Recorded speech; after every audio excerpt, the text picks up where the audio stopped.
ప్రకాశం జిల్లా దర్శి నియోజకవర్గంలో TDP incharge doctor Gottipati Lakshmi పేరుతో ప్రచారంలోకి వచ్చిన ఫేక్ ఐవీఆర్ కాల్స్ పై విచారణ జరిపించి బాధ్యులపై చర్యలు తీసుకోవాలని టీడీపీ నాయకులు దర్శి డీఎస్పీకి వినతి పత్రం సమర్పించారు. ఈ సందర్భంగా టీడీపీ నాయకులు మాట్లాడుతూ దర్శి నియోజకవర్గంలో డాక్టర్ గొట్టిపాటి లక్ష్మి ప్రజాదరణను చూసి ఓర్వలేక కొందరు కావాలనే తప్పుడు ఐవీఆర్ కాల్స్ ను ప్రజల్లోకి పంపిస్తూ అయోమయం సృష్టిస్తున్నారని ఆరోపించారు.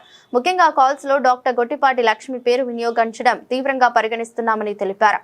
కూటమి పార్టీల మధ్య విభేదాలు సృష్టించి రాజకీయ లబ్ధి పొందేందుకు ఈ చర్యలు చేపట్టినట్లు అనుమానిస్తున్నామని పేర్కొన్నారు. బుధవారం నియోజకవర్గంలోని పలువురు ప్రజలకు వచ్చిన ఐవీఆర్ కాల్స్ పై వెంటనే దర్యాప్తు నిర్వహించి వాటి వెనుక ఉన్న వ్యక్తులు లేదా సంస్థలను గుర్తించి చట్టపరమైన చర్యలు తీసుకోవాలని డిమాండ్ చేశారు.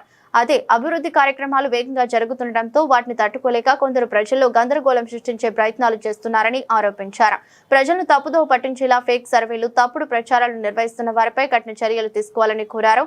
అయితే ముఖ్యమంత్రి చంద్రబాబు, ఉప ముఖ్యమంత్రి పవన్ కళ్యాణ్, మంత్రి నారా లోకేష్, జిల్లా మంత్రి డోలా బాల వీరాంజనేయ స్వామి, మంత్రి గొట్టిపాటి రవి సహకారంతో దర్శి నియోజకవర్గ అభివృద్ధి కొనసాగుతోందని, ప్రజలు టీడీపీకి పెరుగుతున్న ఆదరణ చూసి ఇలాంటి తప్పుడు ప్రచారాలకు పాల్పడుతున్నారని తెలిపారు. దుష్ప్రచారాలు జరగకుండా కఠిన చర్యలు తీసుకోవాలన్నారు. కార్యక్రమంలో Darsi municipal chairman Narapusetti Pichaiah, Ongole parliament TDP ఉపాధ్యక్షుడు కాట్రాజు నాగరాజు, దర్శి టౌన్ టీడీపీ అధ్యక్షుడు పుల్లల చెరువు సత్యనారాయణ, ఐటీడీపీ నియోజకవర్గ అధ్యక్షుడు ఎస్వి రామయ్య పాల్గొన్నారు.